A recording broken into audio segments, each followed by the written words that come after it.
Look, there's something I discovered. The person who kills, in these cases with a high dose of violent emotion, they go home and can't sleep anymore. Why can't they sleep? Because they know that if the police get serious, they'll get to them. Yeah, Ricardo Ventura, the person can't sleep anymore. That voice in their head, I'm going to be arrested, I'm going to be arrested. The doorbell rings, it's the police, the person goes crazy. so, when the police arrive and they end up disappearing, believe it or not, because I've heard from several people, they feel better. They say, man, I did it, I'm going, I can't take it anymore. Get it, I can't take it anymore. This is an ordinary person. Because the killer with Tomas isn't in it. This is an ordinary person, and do you know who this happened to? Literally in death, in the disappearance of Eliza Samudio, who was killed in love with the goalkeeper Bruno. How curious. Eliza Samudio disappeared. The mother started in the television. My daughter disappeared. My daughter disappeared. Bruno must have done something to her. Bruno was interviewed, a Flamengo goalkeeper, famous, Brazilian national team. What's this? Your daughter disappeared. Your daughter is a call girl. It has nothing to do with this. And she had Bruninho a few months ago. Eliza Samudio disappeared, and Bruninho disappeared. Yes. The Minas Gerais police chief, Dr. Edson Morella, is trying to investigate. But are you going to investigate a homicide without a body? There's no body. Well, and then there was that pressure, everyone trying. I was at Sonia Bronze at the time and trying to come up with theories. Well, until at a certain point, at 2P Radio, on the outskirts of Rio de Janeiro, a man who is the uncle of a minor, what happened? A minor, Bruno's cousin, who went with the pasta to Bola's house, who was the perpetrator, Ricardo, he saw Eliza Samudio being killed. He saw the minor, saw him, but he confesses. He was in the room, but he goes back to Rio. He goes back to Rio and can't sleep. He says he started seeing ghosts, he started seeing Eliza Samudio, he was disturbed. Ricardo, when you're disturbed, you want to tell someone, even to relieve yourself. He went to his uncle and said, Uncle, I need to tell you something I can't take anymore. And he told his uncle. Uncle Linguarudo went on a radio show. Wow. And said, my nephew told me. Then the Minas Gerais police chief said, send for the kid. The kid learned, the kid goes, tells. The kid tells, and Bruno was arrested, and Macaroni was arrested, and Bola was arrested. What happened? Bola denies it to this day. It's like you said, he's a professional at this. He doesn't have a headache, he doesn't think, look, I killed someone. No, but the police are investigating, because Bruno denied it, Macaroni denied it, and his nephew confessed. And here I want to bring you the latest on the case I wanted to bring to your channel.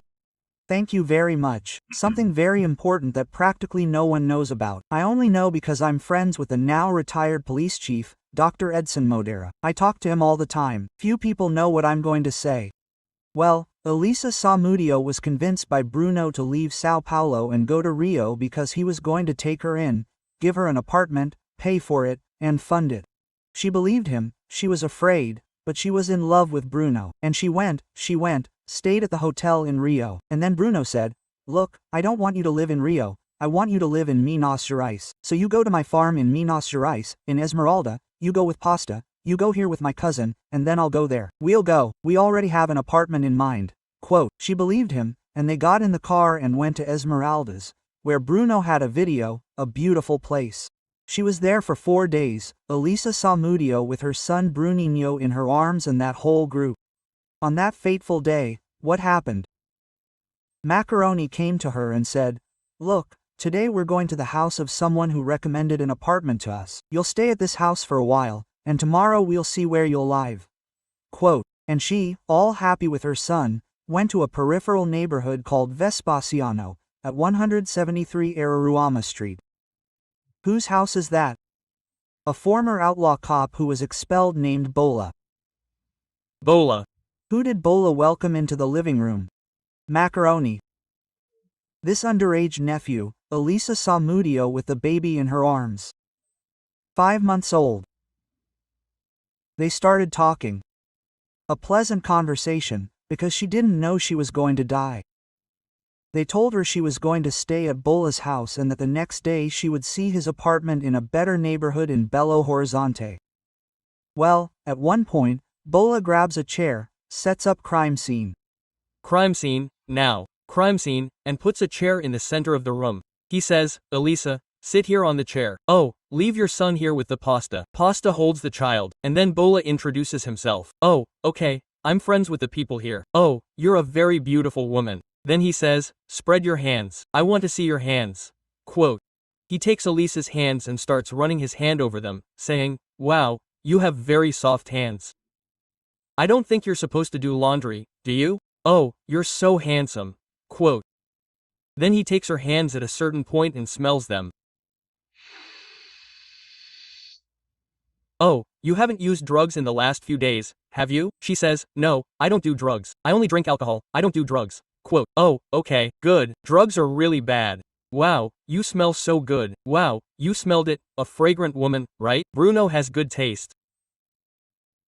At one point, she's sitting down, he goes behind her, strikes her from behind with a giljitsu, squeezes her neck, she falls to one side, he keeps squeezing her neck until she falls to the ground, and she's already unconscious, lifeless. Who saw the crime scene?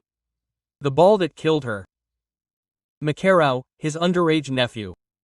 And I bring you the latest news for your show. Bruninho was there. Bruninho, you say, the baby. The baby was there. Later, I want to delve deeper into another topic with Ricardo, who I know is an expert, and who I also studied, which is hypnosis. Yes. Through hypnosis, if Bruninho undergoes hypnosis, a hypnotic regression. Yes, it can. He can remember what happened in the ball's room. It's not interesting for him to see, but here's a snapshot of how hypnosis brings you back to real situations where you, put yourself at the crime scene. Well, okay. Another fact I brought up, which wasn't disclosed at the time, I learned from Dr. Edson Moreira. The Macazinho, in Dr. Edson Moreira's view, came to Bola and said the following. Hey, Bola, kill Bruninho too. Well, I remember having this discussion. I don't know if it was the police chief who brought it up, but I remember there was this situation where they considered executing the boy too. Executing. But what was rumored at the time was that they wanted to kill Bruninho because he was then taken from a suburb. That's right. A suburb, I think, in Rio. No, from right there. From there, right there.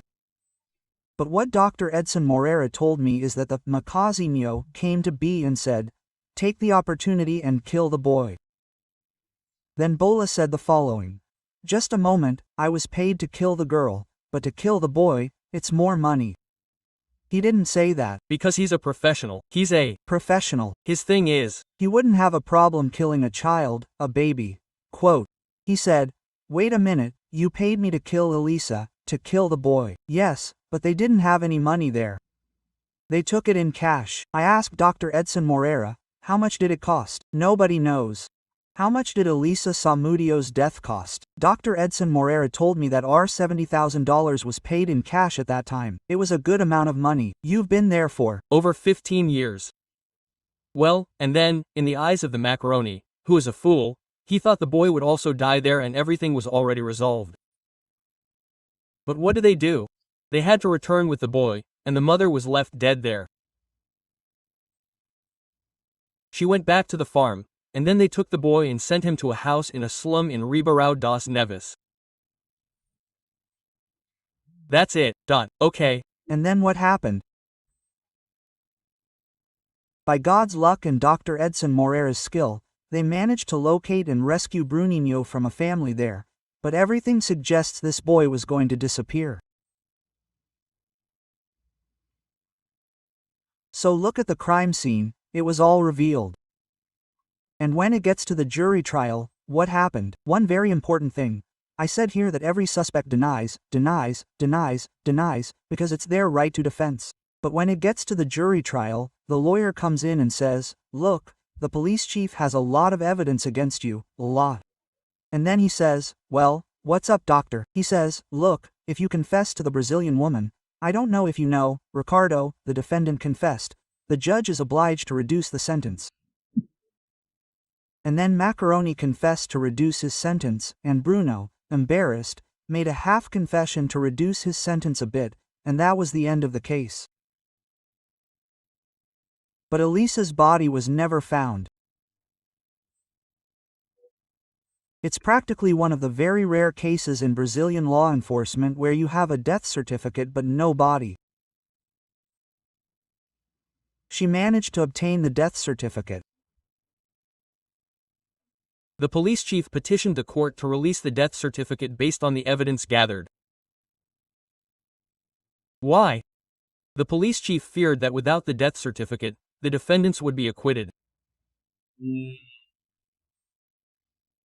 courageous judge issued a death certificate stating the date of death, time of death, and address, all stating death by strangulation, but there was no body.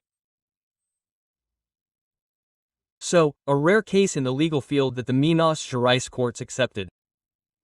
Bruno's lawyers appealed and lost at every level. So, it's a very curious case that plays into this crime scene story that I chronicle, right, on the Na Cena do Crime channel. There